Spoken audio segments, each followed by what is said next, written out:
அனைவருக்கும் வணக்கம். நம்முடைய குறைகளை கோரிக்கைகளை பிராது மூலம் முருகனுக்கு சமர்ப்பிக்கும் பொழுது அது 90 நாட்களுக்குள் நிறைவேற்றப்படும் என்ற விவரம் உங்களுக்கு தெரியுமா? அப்படிப்பட்ட ஒரு அரிய கோவிலை பற்றி தான் இந்த பதிவில் நம்ம பார்க்க போகிறோம். இந்த கோவில் அமைந்துள்ள இடம் கடலூர் மாவட்டத்தில் விருத்தாசலம் வட்டத்தில் மணவாளநல்லூர் என்னும் சிறிய ஊரில் அமைஞ்சிருக்குது. அருள்மிகு கொளஞ்சியப்பர் அப்படின்னு சொல்லிட்டு இங்கே இருக்கிற முருகனுக்கு பெயர். மலை மீது குடிகொள்ளும் குறிஞ்சி நில பெருமானான முருகப்பெருமான் இயற்கை மலை இல்லை என்றாலும் தன் தந்தை பழமலை இருப்பதனால் இங்கே குடியேற விருப்பம் கொண்டார் போலும்.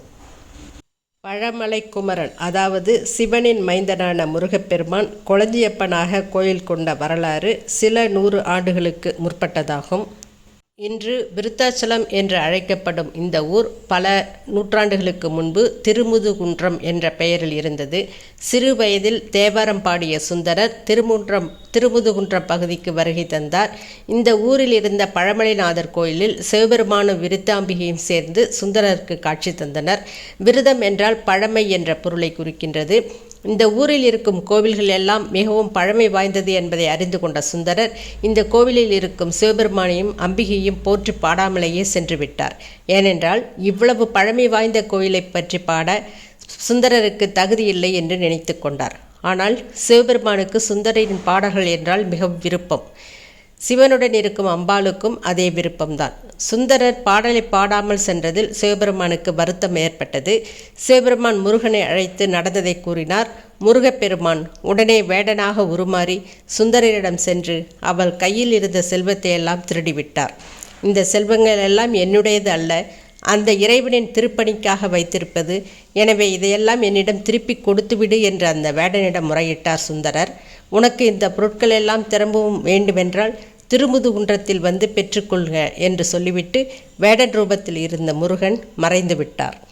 அந்த சுந்தரரின் திருவிளையாடல் சிவனின் திருவிளையாடல்தான் இது என்பதை உணர்ந்து கொண்ட சுந்தரர் திருமுதுகுன்றம் சென்று ஈசனிடம் மன்னிப்பு கேட்டு பாடலை பாடி இழந்த செல்வத்தை திரும்பவும் பெற்றுக்கொண்டார். சுந்தரரை வழிமறித்த வேடன் முருகப்பெருமான் தான் என்பதை உணர்த்துவதற்கு திருமுதுகுன்றம் மேற்கு பகுதியில் சுந்தரருக்கு காட்சியளித்து அருள்பாலித்தார் முருகன். காட்சியளித்த அந்த இடத்தில் குளஞ்சி எனப்படும் மரங்கள் அதிகமாக இருந்ததால் இந்த இடம் கொளஞ்சியப்பர் என்று அழைக்கப்பட்டு நாளடைவில் அதனோட பெயர் மருவி தற்போது கொளஞ்சியப்பர் அப்படின்னு அழைக்கப்படுது. இந்த ஆலயம் அமைந்துள்ள பகுதி பல 100 ஆண்டுகளுக்கு முன்னே ஒரு அடர்ந்த வனப்பகுதியாக இருந்தது. அப்போது நிறைய குளஞ்சி செடிகள் மண்டி போயிருந்த இடத்துல ஒரு பசுமாடு தானாகவே பால் சொரிகிறத அந்த ஊர் மக்கள் பார்க்குறாங்க. பார்த்துட்டு அந்த இடத்த பார்க்கும் பொழுது அங்கே ஒரு பலிபீடம் இருக்கிறதும் பார்க்குறாங்க. அதனோட தெய்வத்தன்மையை உணர்ந்துக்கிட்டு அதுக்கு வழிபாடு செய்கிறாங்க, தினசரி வழிபாடு செய்கிறாங்க. அதே சமயத்தில் அது எந்த உருவமும் இல்லாமல் இருந்ததால் அது எந்த கடவுள் அப்படின்னு சொல்லிட்டு அவங்களுக்கு தெரியல. அப்போது சிவாச்சாரியர்களும் ஆன்மீகவாதிகளும் இதை பற்றி ஆராய்ச்சி செய்கிறாங்க. அப்பொழுது தான் சுந்தரர் ஈசன் திருவிளையாடல் செஞ்சு முருகப்பெருமான் வேடன் வடிவத்தில் அவர்கிட்ட பொன் பொருள்களை பறித்து கொண்டதும் அப்போது முருகன் மீண்டும் அவருக்கு அழித்து விட்டு அதை காட்சி கொடுத்த இடமும் இதுதான் அப்படின்றத உறுதி செய்கிறாங்க. இந்த திருக்கோயிலுக்கு கிழக்கு கோபுரம் வடக்கு கோபுரம்னு 2 கோபுரங்கள் இருக்குது. இந்த கோயிலோட முகப்பில் வீரனார் ஆலயம் இருக்கின்றது. கொளஞ்சியப்பரை அடையாளம் காட்டின பசுவோட சிற்பம் பீட வடிவில் பெருமானுக்கு பால் சொருவது போல் தத்ரூபமாக அமைச்சிருக்காங்க. சித்தி விநாயகரோட கருவறையின் மேலே வட்ட வடிவில் அந்த விமானம் அமைக்கப்பட்டிருக்கிறது. விமானத்தில் 4 புறமும் விநாயகர், தட்சிணாமூர்த்தி, திருமால், பிரம்மாவின் சிற்பங்களையும் காணலாம். பீட வடிவில் உள்ள கொளஞ்சியப்பருக்கு கிரீடம் சூட்டி வெள்ளியால் கண்ணு அமைத்து பீடத்தின் கீழே முருகனின் 6 எழுத்து மந்திரமான சரவண பவ சடாட்சரம் சாத்தி வேல் ஏந்திய நிலையில் அழகுற காட்சி தருகின்றார் முருகப்பெருமான். ஏற்கனவே கூறியது போல் கிழக்கு நோக்கி மற்றும் வடக்கு நோக்கி என்று 2 ராஜகோபுரங்கள் இருக்கின்றது. இதனுடைய கருவறை மண்டபம், அர்த்த மண்டபம், மகா மண்டபம் இது எல்லாமே சமீபத்தில் கட்டப்பட்ட கட்டடமாக இருக்குது. இது அழகிய சிற்ப வேலைப்பாடுகளோடு இருக்குது. மகா மண்டபத்தின் வலது பக்கத்தில் அலங்கார மண்டபம் இருக்குது. அதுக்குள்ளே தான் கொளஞ்சியப்பரின் உற்சவ திருமேனி வச்சுருக்காங்க. இடதுபுறத்தில் குதிரை வாகனத்துடன் கூடிய சுதை வடிவ முனீஸ்வரர் அருள் பாலிக்கின்றார். அலங்கார மண்டபத்தின் பின்பகுதியில் காணிக்கை தானிய களஞ்சியமும், கிழக்கு பகுதியில் அகப்பை சித்தரின் மண்டபமும் இருக்குது. கருவறையில் விநாயகரும் 3 அடி உயரத்தில் பலிபீட வடிவிலான முருகப்பெருமானும் தனித்தனி சன்னதியில் காட்சி தந்து அருள்பாலிக்கின்றனர். வடக்கு கோபுரம் அருகில் மகா மண்டபத்தை ஒட்டி பிராது கொடுக்கும் முனீஸ்வரர் சன்னதி இருக்குது. ஆலயத்தின் பின்பகுதியில் 7 மரம் அப்படின்னு சொல்லக்கூடிய அந்த மரங்களுக்கு நடுவில் இடும்பன் கடம்பனுக்கு தனி சன்னதி அமைஞ்சிருக்குது. இந்த ஆலயத்தின் தல விருட்சமான குளஞ்சி செடி நந்தவனத்தில் வளர்த்து பராமரிக்கப்படுகின்றது. இந்த ஆலயத்தில் முருகப்பெருமான் நீதி வழங்குபவராகவும் வைத்தியராகவும் இருந்து அருள்பாலித்து வருகின்றார். பக்தர்கள் தங்களுடைய அனைத்து வித நியாயமான கோரிக்கைகளையும் மனக்குறைகளையும் எழுத்து மூலம் சுவாமியிடம் பிராது செலுத்தும் நடைமுறை இங்கு மிகவும் பிரசித்தம். அப்படி பிராது செலுத்திய நாளிலிருந்து 90 நாட்களுக்குள் அந்த கோரிக்கை முழுவதுமாக நிவர்த்தி பெறும்.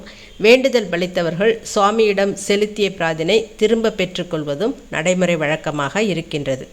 இதற்கு சுவாமி உள்ள இடமான மணவாள நல்லூரை தலைமையிடமாக கொண்டு கோரிக்கை உள்ள ஊரின் தொலைவினை கணக்கிட்டு கிலோமீட்டர் ஒன்றுக்கு 25 பைசா கட்டணமாகவும் சம்மன் மற்றும் தமுக்கு பணமாக 20 ரூபாயும் செலுத்த வேண்டும். அதேபோன்று கோரிக்கை நிறைவேறியவர்கள் பிராது வாபஸ் கட்டணமாக 50 ரூபாய் செலுத்தி பிராதினை வாபஸ் பெற்றுக்கொள்ள வேண்டும். பிரார்த்தனையுடன் கூடிய இந்த வழிபாடு இந்த ஆலயத்தில் மிகவும் பிரசித்தி பெற்றதாகும். முனியப்பர் சன்னதிக்கு எதிர்ப்புறம் உள்ள வேலில் தொங்கவிடப்பட்டுள்ள சீட்டுகளின் எண்ணிக்கையே நமது நம்பிக்கை, மக்களின் நம்பிக்கையும் இறைவனின் கருணையையும் நமக்கு பறைசாற்றுகின்றது. அதை போலவே இந்த கோயிலின் மற்றொரு சிறப்பு வேப்பெண்ணெய் மருந்து. இங்கு வரும் பக்தர்கள் வேப்பெண்ணெயை வாங்கி கொண்டு வந்து அர்ச்சகரிடம் கொடுத்து அந்த இறைவனின் காலடியில் வைத்து பூஜை செய்து இறைவனின் பிரசாதமான திருநீற்றை சிறிதளவு அந்த எண்ணெயில் போட்டு வாங்கி செல்வார்கள்.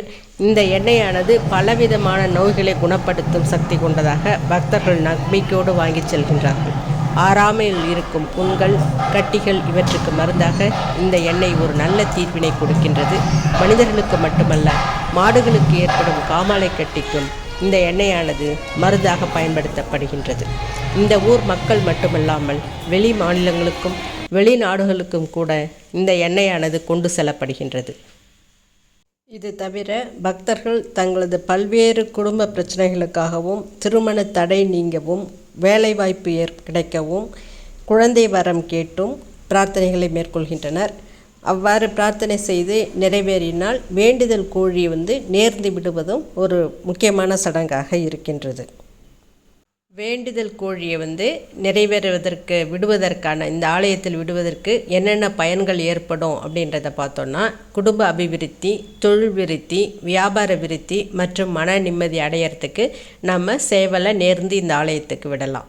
அதே மாதிரி தொலைந்து போன பொருட்கள் கிடைக்கவும், தீராத வழக்குகள் தீரவும், அனைத்து விதமான பிரச்சனைகளுக்கும் தீர்வதற்கு சேவல் விடலாம். கண் திருஷ்டி, ஓமல், வெள்ளி சூன்யம், ஏவல் விலகிறதுக்கும், மை மந்திரம் போன்றவைகள் விலகவும் இங்கே நேர்ந்துக்கிட்டு சேவல் விடலாம். நினைத்த காரியம் ஜெயமாக மற்றும் தீராத நோய்கள் தீர அருள்மிகு குளஞ்சியப்பரை வேண்டிக்கிட்டும் நம்ம உயிர் சேவல் விடலாம்.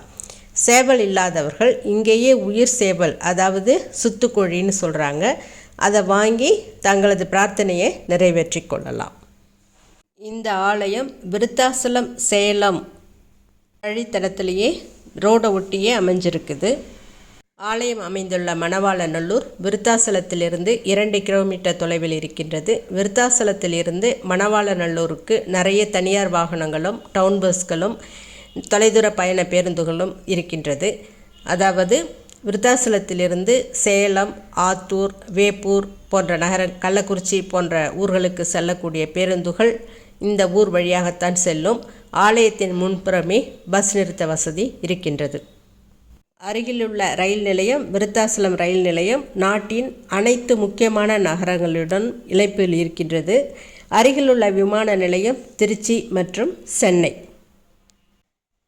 பேருந்து, வேன் மற்றும் கார்களில் வருபவர்களுக்கு பார்க்கிங் வசதி மிகச்சிறப்பாக இருக்கின்றது. விஸ்தாரமான ஆலயம்.